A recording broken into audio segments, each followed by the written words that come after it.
So in the meantime, Tarantino's got a friend, this guy, Vincent Gargiulo, and his brother-in-law is Dee Snider from Twisted Sister. And Gargiulo, he's a dirtbag, and I don't think he's ever been arrested for anything big, but he was a childhood friend of Tarantino in that gang, and I guess they would lend him money, and they did business together, and he tries extorting Tarantino. He records him a bunch of times talking about the armored car robbery and the murder of Louis Dorvel, and then he tells him, I've got these tapes on you. You got to give me some cash. Well, Tarantino's not the kind of guy. He's already killed one guy, and he's involved in the murder of another. What he does is he owns these gyms, and he pays this guy, Justin Bressman. He's going to pay him $30,000, and he wants Gargiulo killed.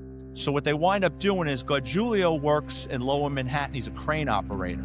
I think he's a teamster. So Gargiulo and his friend, he's got a lookout. They go down to the construction site one morning. They got the guy's routine, and he approaches him on the street. It's almost like before the sun comes up, and Gargiulo sees him, and he's like, what are you doing? And he goes to put down his lunch pail, and when he comes back up, Bressman shoots him in the face with a silencer-equipped pistol. Gargiulo falls down, and Bressman just vanishes. But Bressman really vanishes because after the Manhattan South homicide detectives, I don't know how they interviewed him, but they got a hold of him, they interviewed him, his lawyer got involved, said, timeout, don't want you talking to him. He vanishes. So this guy, Bill Greenbaum, the district attorney, reaches out to me and he goes, I want you to find this guy. And I says, well, Bill, you've got Manhattan South homicide looking for him. I'm sure the FBI is sniffing around this. He goes, yeah, they are. I says, why do you want me to find him? He says, because if you find him and I can bring a case on him, the FBI can't grab him. So Bill's logic was he wanted me to grab him, charge this guy with the murder. I start looking into what happens to Justin Bressman, and his father is like in the newspaper, my son's vanished. His father's telling anyone that'll listen.